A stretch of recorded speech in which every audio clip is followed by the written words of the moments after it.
Hello guys, welcome to another video in my channel. अभी हम जिस मैच के बारे में बात करने वाले हैं वो है कल से शुरू होने जाने वाला क्वैत आज़म ट्रॉफी का पहला मैच, जो कि होने जा रहा है बालूचिस्तान और सिंध के बीच में। मैंने चैनल में थोड़ा अपडेट दिया था और जिन्होंने मुझसे पर्सनली बातें करी हैं, मैंने उनसे कहा था कि थोड़ा सा ट्रैवल कर रहा हूँ, थोड़ा सा बिजी था, नहीं तो ये सब टूर्नामेंट्स मैं छोड़ता नहीं हूँ, वो पता ही होगा। तो इसीलिए काम तो चल ही रहा था, लेकिन सब कुछ एक साथ इकट्ठा करने के लिए और वीडियो बनाने के लिए मौका नहीं मिल रहा था।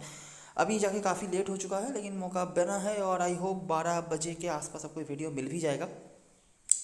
तो वीडियो के बारे में स्टार्ट करने से पहले मैं कुछ चीज़ें आपको बता दूं, अगर आपको इस टूर्नामेंट के बारे में कुछ नहीं पता हो तो। पहली बात तो ये कि ये टूर्नामेंट होता है पाकिस्तान का फर्स्ट क्लास टूर्नामेंट, मतलब 4 डे मैच जो होता है। लास्ट सीज़न से ये मतलब ड्रीम इलेवन ने लिस्ट करना शुरू करा है, तो वहाँ से हमें कुछ आइडियाज़ लगे हैं कि क्या क्या करती है टीमें, कौन कौन सी टीम की कहाँ कहाँ पे स्ट्रेंथ होती हैं, वीकनेस होती हैं। तो उससे उसके बाद जो पॉइंट आता है वो है ये कि यहाँ पे जो होता है, जनरली डोमेस्टिक क्रिकेट में आपको पता होगा कि टैलेंट्स को निकालने की कोशिश रहती है और कुछ नए चेहरे को ढूंढने की कोशिश रहती है। लेकिन पाकिस्तान में जो टैलेंट्स होते हैं, जो नए चेहरे होते हैं, वो भी काफ़ी उम्र वाले प्लेयर्स होते हैं। ठीक है, तो मिनिमम 30-35 के आसपास वाले प्लेयर्स ही जो हैं आपको देखने को मिल जाते हैं, जो बेस्ट परफॉर्मर्स होते हैं। ऐसे बहुत सारे प्लेयर्स आएंगे और आगे भी अगर हम देखेंगे तो आपको दिख जाएगा, जिनके शायद आपने नाम नहीं सुने होंगे, आपको लगेगा कि यंग प्लेयर्स होंगे या फिर इस लेवल पे ज़्यादा नहीं खेले होंगे, लेकिन जब आप उनकी एज देखने जाएंगे ना, तो आपको दिखेगा कि 30 साल 35 साल की तो उनकी उम्र ही है। ठीक है, तो ऐसे बहुत सारे प्लेयर्स यहाँ पे आपको देखने को मिल जाते हैं। गिने चुने कुछ प्लेयर्स होते हैं जो most of the times best performer अगर आप बात करेंगे तो वो होते हैं। ठीक है, चाहे वो बैटिंग से हो चाहे वो बॉलिंग से हो। उसके बाद जो पॉइंट यहाँ पर आपको समझना पड़ता है वो है ये कि ये पाकिस्तान है, मतलब एशियन टेरिटरी की कंट्री। तो यहाँ पे स्पिन बहुत ही ज़्यादा इम्पॉर्टेंट रोल प्ले करता है मोस्ट ऑफ द ग्राउंड्स में। अभी कुछ ग्राउंड्स होते हैं जो इंटरनेशनल कैलिबर वाले होते हैं, तो वहाँ पे मेंटेनेंस कुछ अलग तरह से होते हैं, नहीं तो मोस्ट ऑफ द ग्राउंड में आपको यहाँ पे दूसरे या तीसरे दिन के बाद से स्पिनर्स जो है देखने को मिल जाता है, कहीं पे ज़्यादा कहीं पे कम। ठीक है, बॉलिंग की क्वालिटी यहाँ पे उतनी अच्छी आपको नहीं देखने को मिलती है, जो मैंने लास्ट सीज़न ऑब्जर्व करा था। बहुत ही कम मैचेस आपको देखने को मिलेंगे जहाँ पे बॉलिंग बहुत डोमिनेटिंग हो रही है, स्पेशली पेस बॉलिंग। ठीक है, और जैसे ना पहले ही आपको बताया कि पिच पे ज़्यादा पेसर्स के लिए मोस्ट ऑफ द मैचेस में या मोस्ट ऑफ द ग्राउंड्स में होते नहीं हैं, तो इसलिए अगर पेसर्स उतने अच्छे नहीं भी हो और पिच का भी उतना हेल्प नहीं मिले, तो जाहिर सी बात है रन्स यहाँ पे बन जाते हैं और वो बनते भी हैं यहाँ पे। ठीक है, तो इसीलिए काफ़ी सारे बैट्समैन आपको दिख जाते हैं कि at the end of the season 700 800 900 करके रन बनाते हैं। आपने कई और जगहों पे भी हमने फर्स्ट क्लास मैचेस कवर करे हैं, चाहे वो न्यूजीलैंड हो, ऑस्ट्रेलिया हो, साउथ अफ्रीका हो, इंग्लैंड हो। आपने इतने रन कभी बनते हुए नहीं देखे होंगे जितना रन यहाँ पे बनता है। ठीक है, 150-200 रन बहुत ही रेगुलरली यहाँ पर आपको बनते हुए दिख जाते हैं। तो ये सब कुछ ब्रीफ आइडिया है, ओवर द सीज़न हम इनको कवर करेंगे भी। पाकिस्तान सीज़न यहाँ से शुरू हो रहा है हमारे लिए। मुझे पता है नेशनल T20 कप हुआ था इसके पहले, लेकिन आपको पता ही होगा कि वहाँ पर इंटरनेशनल प्लेयर्स भी खेल रहे थे और उतना रेलिवेंट मुझे नहीं लगता है पर्सनली। लेकिन ये कुछ हद तक ये भी ज़्यादा आपको रेलिवेंस नहीं मिलेगा, क्योंकि 2019 से ही ये जो स्ट्रक्चर है, अभी करंट जो स्ट्रक्चर में 6 टीमें खेलती हैं, ये सब स्ट्रक्चर 2019 से हुआ है। 2019 के पहले तक पूरा स्ट्रक्चर ही अलग होता था, तो इसीलिए 2 साल ही पुराने इन्फॉर्मेशन हमारे पास मिलेंगे अगर हम रेलिवेंट टीम इन्फॉर्मेशन की बात करें। लेकिन फिर भी मुझे लगता है थोड़ा बहुत रेलिवेंट चीज़ें हम यहाँ से मिल सकती हैं, और इसके बाद ही हम लगातार जो होंगे, जो सेकंड 11 टूर्नामेंट्स होंगे, सेकंड 11 जो 50 ओवर टूर्नामेंट्स होते हैं, फर्स्ट 11 50 ओवर टूर्नामेंट्स होते हैं, वो भी कवर करेंगे। वो बहुत दूर की बात है। तो ये कुछ ब्रीफ बातें हैं जो मुझे लगा था आपको पहले बता देना ज़रूरी होगा। पिछला जो पूरा सीज़न था वो क्वैत आज़म ट्रॉफी का हुआ था कराची में। कराची के मेरे ख्याल से 3 या 4 ऐसा कोई ग्राउंड था जहाँ पे पूरा टूर्नामेंट खेला गया था। लेकिन यहाँ पे वेरिएशंस हैं, यहाँ पे मेरे ख्याल से 3 शहरों में टूर्नामेंट्स होंगे। तो ये है फैज़लाबाद। फैज़लाबाद में पिछले सीज़न में कोई मैच नहीं हुआ था। 2019 जब मतलब पहली बार ये स्ट्रक्चर बनाया था पाकिस्तान क्रिकेट ने डोमेस्टिक सर्किट में, तो तब जाके वहाँ पे कुछ मैचेस हुए थे और उसके पहले यहाँ पे मैचेस होते थे। ठीक है, ग्राउंड के बारे में बातें मैं करूँगा। पहले हम देख लेते हैं कि हेड टू हेड से क्या क्या चीज़ें मिलती हैं। और अगर हम प्रीव्यू की बात करें तो वेदर वगैरह की बात करें तो वेदर यहाँ पर क्लियर है। आखिरी सीजन की बात करें तो सिंध यहाँ पे आखिरी स्थान पर आपको दिख जाती है। रीज़न क्या है मैं आपको आगे बताऊँगा। बालूचिस्तान भी बहुत अच्छे स्थान पर नहीं थे, सेकेंड हाफ में ही वो रहे हैं लीग टेबल के। आखिरी 2 सीज़नों में टोटल 4 मैचेस हुए हैं और पांचवा मैच अगर हम ढूंढने जाएंगे तो वो आपको जाना पड़ेगा 2012 में। तो आखिरी 2 सीज़न में 4 मैचेस हुए हैं जिसको जीता था बलूचिस्तान ने, और बाकी 3 मैचेस हुआ है टाई, और एक मैच भी यहाँ पर सिंध अभी तक जीत नहीं पाई है। तो मामला वही उसी की तरह यहाँ पर चल रहा है। ये कुछ परफॉर्मर्स हैं जो पिछले सीजन में परफॉर्म करके आए थे। इनमें से कुछ नाम हैं जिनको शायद आपने उस तरह से नोटिस नहीं करा होगा या फिर आपने शायद ज़्यादा सुना नहीं होगा। अकबरुर रहमान और आयाश तसावर का नाम आपको यहाँ पर दिख रहा है। अकबरुर रहमान हाईएस्ट रन स्कोरर थे, और जैसे मैंने आपको पहले ही बताया कि आप रनों की अमाउंट को देखिए, 727 रन, ठीक है, 555, 517। अगर आप दूसरे कंट्रीज़ में जाएंगे तो शायद उनके हाईएस्ट रन स्कोरर भी इनके आसपास ही होंगे, बस 500-600 के आसपास। और यहाँ पर तो 727, और वो भी मेरे ख्याल से टॉप 5-6 रन स्कोरर्स में नहीं थे टूर्नामेंट के, ठीक है। अगर हम सिंध की तरफ से देखने आएंगे तो शौद शकील जो पिछले एडिशन में कमाल का परफॉर्मर रहे थे, लगभग हर मैच पे ही एक कैप्टनसी वाइस कैप्टनसी के मटेरियल हुआ करते थे, तो वो लगभग 1000 के आसपास उनका रन था, और इनसे भी ज़्यादा रन्स लोगों के थे। तो आप समझ सकते हैं कितने रन्स बनते हैं इस टूर्नामेंट में। और उसके बाद आसाद शौफीक थे और सरजील खान नेशनल टी20 कप में काफ़ी बढ़िया फॉर्म पर रहे थे। हालांकि वहाँ के फॉर्म से हम यहाँ से कुछ कंपैरिजन नहीं कर सकते, लेकिन जस्ट फॉर इंफॉर्मेशन बता रहा हूँ मैं। और बाकी इनके एवरेजेस भी डिसेंट हैं, आप जैसे कि देख ही सकते हैं। अगर हम यहाँ पे बॉलिंग पे आ जाएं तो काशिफ भट्टी, जलाद खान, ताजवाली, इनमें से जलाद खान कल के मैच के लिए अवेलेबल नहीं है। कल के मैच के लिए मतलब कुछ मैचेस के लिए तो अवेलेबल नहीं होंगे। काशिफ भट्टी स्क्वाड में अवेलेबल है, लेकिन ये खेलेंगे या नहीं देखना पड़ेगा। और यहाँ से ताबिश खान, शहनवाज दहानी अभी पाकिस्तान के नेशनल टीम से हैं, आपको पता ही होगा। सिंध जो नीचे रहती है ना, ये हमेशा ही इनकी तरफ से यही होता है, ठीक है। मैं बता देता हूँ इनका प्रॉब्लम कहाँ पे होता है। मैंने आपको पहले ही बताया कि पाकिस्तान में मोस्ट ऑफ द ग्राउंड्स होते हैं जहाँ पर स्पिन ज़्यादा चलते हैं। सब ग्राउंड पे नहीं, मोस्ट ऑफ द ग्राउंड पे हो सकता है पहले दिन से नहीं, लेकिन दूसरे दिन से कहीं ना कहीं पे स्पिनर्स आते रहते हैं। लेकिन सिंध की तरफ से हमेशा ही एक वीकनेस रहा है स्पिन डिपार्टमेंट में, ठीक है। आप देख सकते हैं कि इनके पास बहुत बढ़िया बैटर्स रहे हैं, लेकिन जब भी बात आती है बॉलिंग की तो ये पीछे रह जाते हैं। ऐसी बात नहीं है कि विकेट्स नहीं निकल रहे हैं, लेकिन जब तक निकल रहे हैं तब तक बहुत देर हो रही है, ठीक है। हर टीम के पास कम से कम एक तो मेन स्पिनर होता ही है हर सीज़न में, जो मिनिमम 30 विकेट निकालता है। लेकिन सिंध की तरफ से ये प्लेस हमेशा ही नहीं रहा है, और इसीलिए इनके पेसर्स को काम करना पड़ता था। लेकिन अगर पिच से ज़्यादा कोई हेल्प नहीं मिले तो क्या ही कर लेंगे पेसर्स। और ऑफकोर्स आपको पता ही होगा, अगर स्पिनर कहीं पे 20 ओवर बॉलिंग करवा सकते हैं तो पेसर्स वहाँ पे 10 ओवर भी नहीं करा सकते, ठीक है। मतलब टायर्ड हो जाते हैं, तो ये पॉसिबल नहीं हो पाता है। लेकिन फिर भी तवीश खान एक सीज़न परफॉर्मर हैं, और हमेशा ही आप इनको परफॉर्म करते हुए देखेंगे।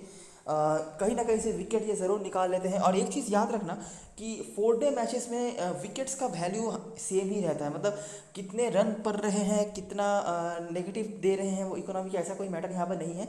विकेट्स जो है वो है, बाकी इकोनॉमी रन चाहे वो 10 के भाव में रन दे या फिर कुछ भी करे, उसका कोई वैल्यू यहाँ पर नहीं होता है। इसीलिए विकेट्स तो वो निकालना जानते हैं, लेकिन जब तक विकेट निकालते हैं तब तक काफ़ी रन बढ़ चुका होता है। और ये एक मेजर वीकनेस रहा है सिंध का हिस्टोरिकली, जो मैंने पिछले सीजन में भी ऑब्जर्व करा था। अगर आप पिछले सीजन से जुड़े हुए हैं आपको पता होगा, ठीक है। आ जाते हैं और देखते हैं जब ये दोनों टीमें आमने सामने होती हैं तो क्या होता है। मैं एक चीज़ आपको पहले ही डिस्क्लेमर दे देता हूँ कि इस पूरे टूर्नामेंट में बहुत ज़्यादा आपको रेलिवेंट कुछ इन्फॉर्मेशन मिल जाएगा, ये सब हेड टू हेड या ग्राउंड से, इसकी उम्मीद मत रखना, ठीक है। कुछ मिलेंगे उसको आपको लेके तो चलना ही है, लेकिन उसके बाद कुछ ऑब्जर्वेशंस होंगे, और ऑफकोर्स कुछ परसेंटेज के बेसिस पर हमको स्मॉल लीग की टीम बनानी पड़ेगी, क्योंकि यहाँ पर उतना रेलिवेंट इन्फॉर्मेशन होने मिलेगा नहीं, क्योंकि सिर्फ 2 ही एडिशन हुआ है इस टूर्नामेंट का, ठीक है। तो देखो 2019 से स्टार्ट करते हैं, और इस फिक्सचर में 4 जो मैचेस हमारे पास अवेलेबल हैं, चारों के चारों ही मैचेस हुए हैं कराची में, जो हमारे लिए बहुत ही बुरी बात है। इस ग्राउंड का कोई भी मैच नहीं है, तो हम कुछ कर नहीं सकते, लेकिन देखते हैं क्या हो रहा है ना। तो 2019 का पहला मैच सिंध ने यहाँ पर बनाया था 473, 5 विकेट के नुकसान पर। करंट स्क्वाड मेंबर्स में से आपको आसाद शफीक दिख जाएंगे, याशिर शाह दिख जाएंगे, जो करंट स्क्वाड में अवेलेबल है। बाकी खिलाया जाता है या नहीं देखना पड़ेगा। बालूचिस्तान ने भी यहाँ पर डिसेंट स्कोर बनाया था, लेकिन मैच यहाँ पर टाई हो गया था या ड्रॉ हो गया था, शायद बारिश के चलते या कुछ होगा। जहाँ पर करंट स्क्वाड मेंबर्स में से आपको इमाम उल हक दिख जाएंगे, तो इमाम उल हक कल के मैच में अवेलेबल हैं और उन्होंने रन बनाया था बहुत ही बड़ा वाला। यहाँ से काशिफ भट्टी आपको दिख जाते हैं बॉलिंग से, आसाद शफीक ने बॉलिंग से भी काम करा था, बैटिंग से भी इनका नाम आया था, और बाकी ये कुछ बॉलर से जिन्होंने विकेट निकाला था, और मैच हुआ था टाई। अगला मैच वापस से कराची में, वापस से यहाँ पर बड़ा स्कोर, और इस बार बालूचिस्तान ने पहले बैटिंग करा, तो ऊपर आपने दोनों इनिंग्स देखे, दोनों में ही काफ़ी बड़ा स्कोर बना था, और यहाँ पर भी वही सिलसिला कायम है। इमरान फरहाद जो अवेलेबल नहीं है, अहमद बाट जो जनरली एक बॉलिंग ऑलराउंडर है, उन्होंने भी 100 मार दिया अकबर उर रहमान के साथ। बॉलरों में से सोहेल खान अवेलेबल है, मिर हमजा अवेलेबल है, इन्होंने यहाँ पर परफॉर्म करा था। लगातार चौथा इनिंग्स फिर से यहाँ पर रन बन रहे हैं। बैटिंग में शौद शकील आपको दिख रहे हैं फवाद आलम अनवर अली के साथ। शौद शकील अवेलेबल नहीं है, खुर्रम मंजूर भी अवेलेबल नहीं है, फवाद आलम अनवर अली लेकिन है। और बॉलिंग पे यहाँ पे ये कुछ बॉलर्स थे जिन्होंने विकेट निकाला था, इनमें से ताज वाली आपको दिख जाएंगी कल के मैच में। और लगातार पांचवा इनिंग्स जहाँ पर बैटिंग डोमिनेशन हमें देखने को मिल रहा है, इस बार इमरान फरहाद के साथ बिस्मिल्लाह खान और इमरान बट शायद होंगे जिन्होंने यहाँ पर रन बनाया था। ठीक है, तो कुछ नहीं है ज़्यादा कुछ, आप देख सकते हैं कुछ बॉलर्स के नाम मिले हैं जैसे कि ताज वाली एक मैच में, सोहेल खान, मीर हमजा एक इनिंग्स में, आशा शफीक ने, यासिर शाह ने कुछ विकेट्स यहाँ पर निकाले हैं, लेकिन डोमिनेट जो हैं वो बैट्समैन कर रहे हैं। मतलब अगर आप इन मैचेस की ड्रीम टीम बनाएंगे तो आपका जो कैप्टन वाइस कैप्टन होगा वो बैट्समैन से ही होगा। ठीक है, और 2 मैच के 5 इनिंग्स हमने देखे हैं, सेम सिनारियो अभी तक चलता हुआ आ रहा है। अच्छा चलो तीसरे मैच में जाते हैं और देखते हैं क्या हो रहा है। फिर से वही चीज़, फिर से यहाँ पर ज़्यादा रन बन गए। देखिए सिंध के अगेंस्ट में टीमें ज़्यादा रन बनाएंगी ये कॉमन बात है, लेकिन सिंध भी यहाँ पर ज़्यादा रन बना रही है, यही एक देखने वाली बात है। ठीक है, तो बालूचिस्तान ने यहाँ पर फिर से 458 बना दिया, फिर से अकबर उर रहमान और आयाज तसावर। अच्छा ये है पिछले सीजन का मैच। ठीक है, तो काफ़ी सारे कॉमन प्लेयर्स अभी आपको मिलने शुरू हो जाएंगे। अकबर उर रहमान का नाम 2 बार आया है, आयाज तसवर का भी नाम आया है। इसके अलावा आली वकास और इमरान फरहाद आपको दिख रहे हैं जो अब अवेलेबल नहीं है। बॉलिंग पे अबरार अहमद, शहनवाज धानी कोई भी नहीं है, तबीश खान का 1 विकेट। सिंध ने भी यहाँ पर अच्छी बैटिंग करी थी, ये शौद शकील बहुत इंपॉर्टेंट रोल प्ले कर रहे थे पिछले एडिशन में, लेकिन पता नहीं क्यों उनको खिलाया नहीं जा रहा। बाकी कोई बैट्समैन यहाँ पर अवेलेबल तो नहीं है, लेकिन रन यहाँ पर बराबर बने। बाकी बॉलरों में से जिन्होंने विकेट निकाला था उनमें से भी कोई अवेलेबल नहीं, खाली ताज वाली का 1 विकेट।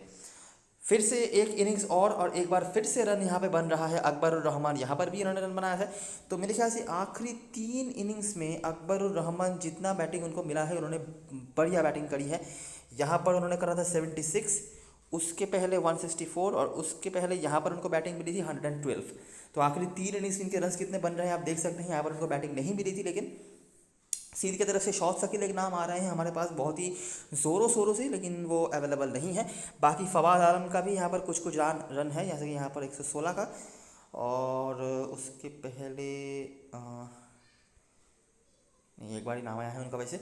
अच्छा तो ये हो गए 3 मैचेस, और तीनों ही मैच में एक जो कॉमन चीज़ हमें देखने को मिल रहा है कि भतेरा रन, मतलब रन तो रन कोई रोकने का नाम ही नहीं है।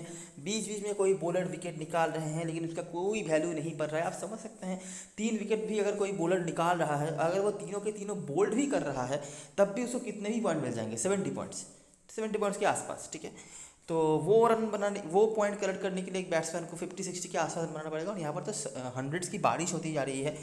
अच्छा, और यहाँ पर थोड़ा बहुत बैटिंग करा था सिंध ने, यहाँ पर भी शौद शकील का ही कुछ रन था, और बाकी ये कुछ बॉलर्स है जिसका कोई वैल्यू यहाँ पर नहीं है।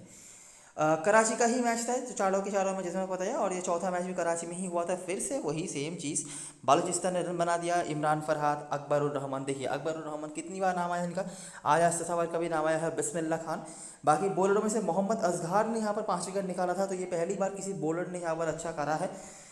बाकी तबीश खान, शहनवाज धानी, अबरार अहमद का था, मोहम्मद असगर का स्क्वाड में अवेलेबल हैं, अकबर रहमान, आयाज तसवर, बिस्मिल्लाह खान भी हैं। और ये पहली बार हुआ है कि किसी टीम ने यहाँ पे कम स्कोर करा किया, या फिर किसी टीम को फॉलो ऑन सहना पड़ा। ठीक है, 195। तो ये चीज़ मैंने आपको ऊपर बताने की कोशिश करी थी कि सिंध के अगेंस्ट में टीमें रन बनाएंगी, ये कॉमन बात है। ठीक है, और ये आपको हमेशा ही देखने को मिल जाती है। लेकिन सिंध अगर किसी टीम के अगेंस्ट रन बना रही है तो आपको समझना पड़ेगा कि उस टीम की हालत और भी ख़राब है। और यही चीज़ आपने रैंकिंग में भी देखी है कि बालूचिस्तान भी अच्छे स्थान पर नहीं है, भले ही सिंध आखिरी पायदान पर हो। रन बनाने वाले प्लेयर्स में से आसाद शफीक आपको दिख जाते हैं। बॉलरों में से उमर जैसे करंट स्क्वाड में अवेलेबल है, काशिफ भट्टी भी हैं, ताज वाली, इनकी कुछ विकेट्स से। सिंध ने 317 बनाया दूसरे इनिंग्स में। से देखिए शौद शकील काफ़ी इंपॉर्टेंट रोल प्ले कर रहे थे, आसाद शफीक का भी कुछ नाम है, पहले 1-2 मैच में भी इनका नाम आपने देखा है, और विकेट्स भी इन्होंने निकाले हुए हैं। बॉलिंग में काशिफ भट्टी का नाम कई बार आया है, लेकिन ये खेलेंगे या नहीं देखना पड़ेगा। बालूचिस्तान की बैटिंग बराबर अच्छी होती हुई आ रही है, और ये जो मैच है यही मैच है रिसेंट समय में जो बालूचिस्तान ने जीत करा था, रीड करा था इमरान फरहाद और आज़िम रफ़ीक ने, और बाकी ताबिश खान का विकेट था, कोई वैल्यू इनका पड़ा नहीं। ठीक है, तो यही एक मैच है या फिर यही एक इनिंग्स है आप कह सकते हैं, जहाँ पर थोड़ा सा नहीं काफ़ी कम रन बना है। बाकी हर इनिंग्स में ही हम देख रहे हैं कि बैटिंग डोमिनेशन क्रिस्टल क्लियर हमें देखने को मिल रहा है। ठीक है, भतेरा रन बन रहे हैं, हर तरफ से रन है, बॉलर्स विकेट ज़रूर निकाल रहे हैं, लेकिन उसका कोई ज़्यादा वैल्यू पड़ नहीं रहा है। कुछ कॉमन परफॉर्मर जो कंसिस्टेंट नज़र आए हैं, उनमें सबसे पहले जिस प्लेयर का नाम को दिख रहा है वो है अकबर उर रहमान। ठीक है। इसके अलावा आयास तसावर, असाद सफ़ीक जो करंट स्क्वाड में अवेलेबल हैं, इन्होंने यहाँ पर करा है। बॉलिंग में काशिफ भट्टी, ऑफ कोर्स ताबीज़ खान ताजवाली के भी एक दो करके विकेट रहे हैं। काशिफ भट्टी लेकिन आप कह सकते हैं कंसिस्टेंटली कुछ ना कुछ करे जा रहे हैं जब भी इनको खेलने का मौका मिल रहा है।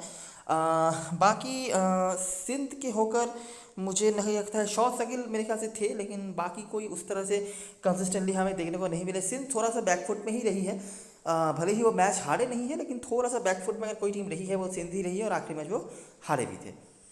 ठीक है, फवाद आलम वगैरह अवेलेबल नहीं थे तो इसका भी एक रिफ्लेक्शन पड़ा था, और बस यही कुछ चीज़ें हैं। बाकी अगर आप चाहते हैं और भी डिटेल में देख सकते हैं, मैं ज़्यादा डिटेल नहीं करना चाहता, कोई फ़ायदा होने वाला है नहीं उसका।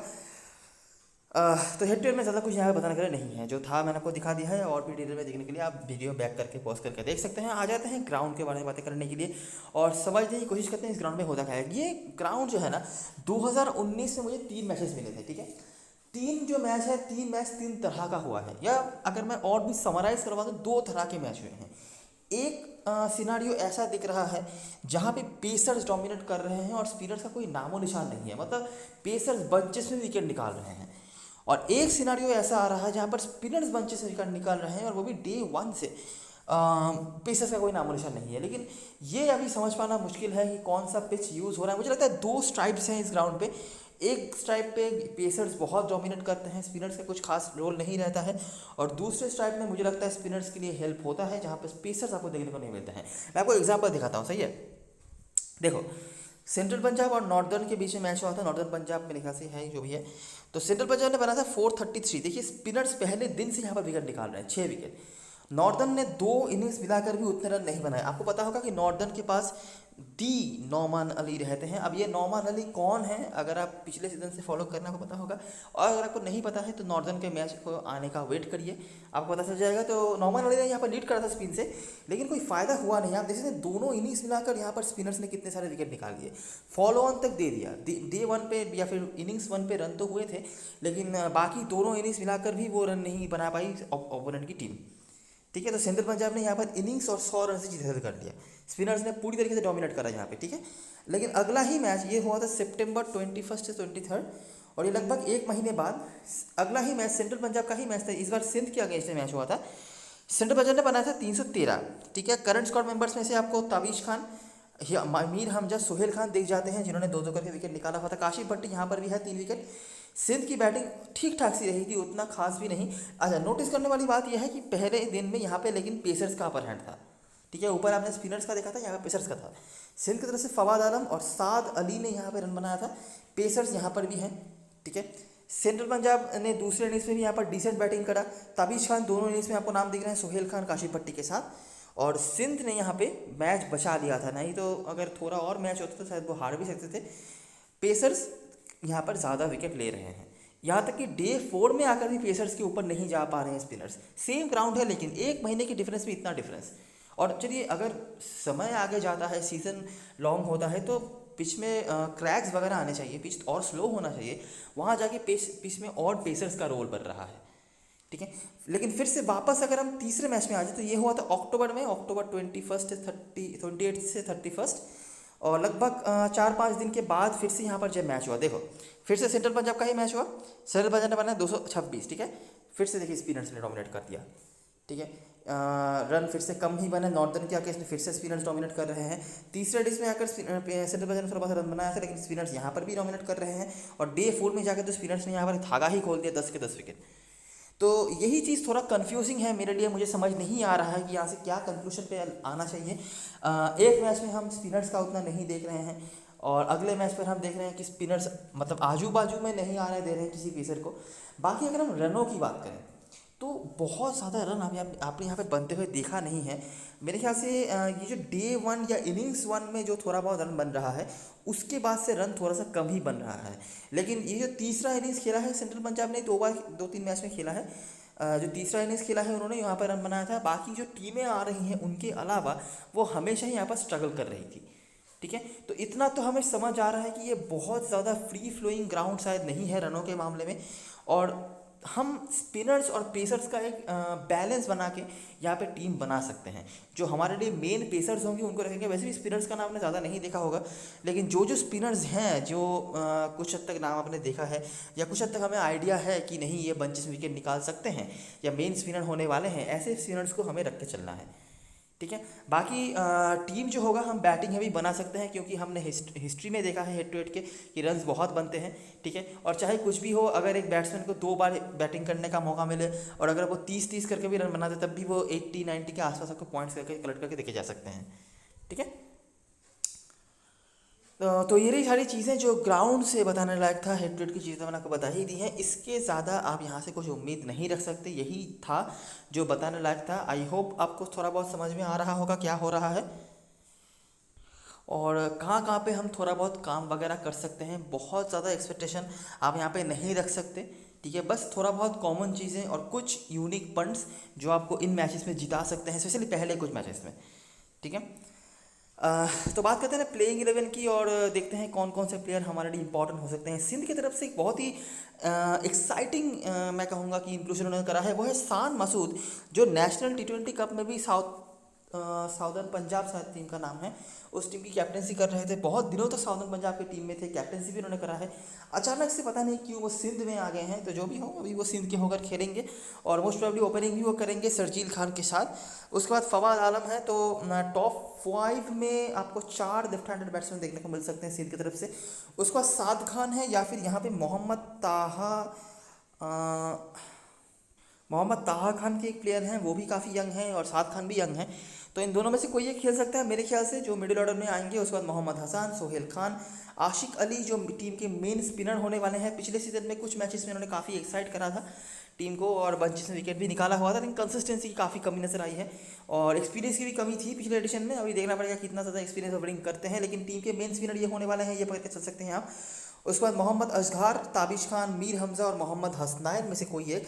अभी यहाँ पे क्या पॉसिबिलिटी है कि इन दोनों में से एक स्पिनर टीम खिलाए और मोहम्मद हसनैन, मीर हमज़ा दोनों को वो खिला ले पेसर के रूप में। ऑलरेडी उनके पास सोहेल खान, ताबिश खान और इन दोनों में से एक तो होंगे ही। अगर वो चौथा पेसर भी खिला लेते हैं तो हम थोड़ा बहुत आइडिया लगा सकते हैं कि पिच में शायद पेसर्स के लिए ही ज़्यादा कुछ होने वाला है, स्पिनर्स के लिए नहीं।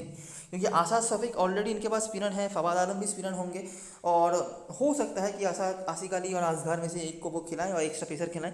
और अगर ऐसा होता है तो आप एक आइडिया लगा सकते हैं कि शायद पिच में पेसर्स के लिए ज़्यादा कुछ होने वाला है और अगर एक्स्ट्रा स्पिनर खेलते हैं तो वही वाइस वर्सा होने वाला है, मतलब स्पिनर्स के लिए कुछ अलग। तो इनमें से हमारे टीम में जो जो प्लेयर्स होंगे, हम फवाद आलम, आसाद शफीक इन दोनों को नहीं छोड़ सकते हैं। फवाद आलम जब गए थे पिछले एडिशन में, बीच में छोड़ के जाना पड़ा था उनको पाकिस्तान के नेशनल टीम से जुड़ने, उसके बाद से बहुत कुछ हुआ है इनके करियर में और बहुत ज़्यादा मैच्योर्ड वो हो चुके हैं। स्पेशली रेड बॉल क्रिकेट में तो बहुत ज़्यादा मैच्योरिटी और नाम उन्होंने कमा के रखा हुआ है। और इस मोमेंट पे अगर आप ड्रीम 11 खोलेंगे, कहीं ना कहीं परसेंटेज कैप्टन वाइस कैप्टनसी के ऑप्शन में आपको दिख जाएंगे। तो इन दोनों को हम नहीं छोड़ सकते, दोनों ही बॉलिंग से भी आपके लिए काम पे आ जाएंगे। फवाद आलम बहुत ही बड़े प्लेयर हैं इस फॉर्मेट में, पिछले एडिशन में ज़्यादा नहीं खेले थे इसलिए उनका नाम आपको ज़्यादा नहीं दिख रहा है। इसके अलावा शान मसूद थोड़ा सा फॉर्म के साथ उनका स्ट्रगल रहा है, लेकिन ये भी बहुत बड़े प्लेयर हैं। Sharjeel Khan national T20 cup में अच्छे फॉर्म पर रहे थे। अभी देखना पड़ेगा कि वाइड बॉल क्रिकेट का फॉर्म को रेड बॉल क्रिकेट पर ला पाते हैं या नहीं। इन दोनों में से आप एक को लेकर चल सकते हैं। ठीक है। थोड़ा बहुत हम सिंध को बैकफुट में ही रखेंगे। ठीक है। इसीलिए सिंध के प्लेयर अगर आप कम भी लेंगे तो मुझे नहीं लगता दिक्कत होना चाहिए। तो यहाँ से हो गए 2 प्लेयर्स, यहाँ से इन दोनों में से कोई एक, तो 3 प्लेयर्स हो गए। बाकी बॉलर की बात करें तो तबीश खान को हम छोड़ नहीं सकेंगे। ठीक है। तबीश खान आपको मेरी टीम में ज़रूर से दिख जाएंगे और उसके बाद सोहेल खान और मीर हमज़ा में से आप एक को लेकर चल सकते हैं। अगर मोहम्मद हसनैन खेलते हैं मीर हमज़ा के जगह पर तो सोहेल खान ऑटोमेटिक चॉइस हो जाते हैं। और अगर समझिए दोनों ही खेलते हैं तब सोहेल खान के साथ फिर भी जा सकते हैं। सोहेल खान बैटिंग भी कर सकते हैं और एक्सपीरियंस ज़्यादा है इस फॉर्मेट में। लेकिन तबीश खान हमारे टीम में होंगे कांस्टेंट पिक के रूप में और इस फॉर्मेट में ज़्यादा बेटर ऑप्शन है वो ट्राइड एंड ट्रस्टेड वाले ऑप्शन। सोहेल खान आप इनका बैटिंग हैंड को एज ए बोनस कंसिडर कर सकते हैं और ये बैटिंग से भी काफ़ी अच्छा कंट्रीब्यूट कर देते हैं। तो हमारे टीम में जो प्लेयर्स होंगे 1, 2 इन दोनों में से कोई एक, 3 यहाँ से 4 और सोहेल खान और हमजा में से कोई एक। अगर आप देख रहे हैं एक्स्ट्रा स्पिनर खिला रही है टीमें तो आप आसिक अली का ऑप्शन कंसिडर कर सकते हैं। ठीक है। पिछले सीजन में कुछ मैचेस में उन्होंने बंचेस में विकेट निकाला हुआ था, कंसिस्टेंसी की कमी है इसीलिए मैं इनिशियली नहीं कह रहा और पिच में कैसी कंडीशंस रहेगी ये भी हमें पता नहीं है, तो इसीलिए बाकी मेन स्पिनर ये होने वाले हैं, ये पकड़ के चलना। बेंच पे जो प्लेयर्स होंगे इनमें से मुझे नहीं लगता कि आप किसी को भी कंसीडर करना चाहेंगे। बात करते हैं बलूचिस्तान के बारे में। तो ऑन पेपर बेटर टीम नज़र आती है बलूचिस्तान, ये तो आपने देख ही लिया है। और अगर आप इनकी टीम को भी देखेंगे तो काफ़ी सही इनका बैटिंग ऑर्डर मुझे नज़र आ रहा है। इनके पास कम से कम अमाद भट्ट तक काफ़ी प्रॉपर बैट्समैन हैं जिन्होंने किसी ना किसी समय पे इस फॉर्मेट में 100 मार के रखा हुआ है। तो इमरान बट इनके कैप्टन होंगे। उसके बाद इमाम उल हक ऑटोमेटिक चॉइस बन जाते हैं इमाम उल हक नाम की वजह से। फॉर्म को लेकर मुझे ज़्यादा कोई आइडिया नहीं है, उस तरह से इस फॉर्मेट में वो खेले नहीं हैं ज़्यादा, तो इसीलिए हैरिस सोहेल भी आपकी टीम में होने जाने चाहिए, क्योंकि ये टीम के सेकंड मेन स्पिनर होने वाले हैं मेरे ख्याल से। क्योंकि काशिफ भट्टी और यहाँ पर यासी शाह का पोजीशन पे मुझे थोड़ा बहुत डाउट है। तो हैरिस सोहेल और ऑफकोर्स इंटरनेशनल एक्सपीरियंस ब्रिंग कर रहे हैं। और वैसे भी आप देख ही रहे हैं, जैसे पहले ही आपको बताया कि बहुत रन्स बनते हैं, तो किसी भी इंटरनेशनल एक्सपीरियंस वाले बैट्समैन को आप इस फॉर्मेट में छोड़ नहीं सकते। अकबर रहमान हमारे लिए बहुत बड़े पंट हैं, और सिर्फ पंट नहीं हैं।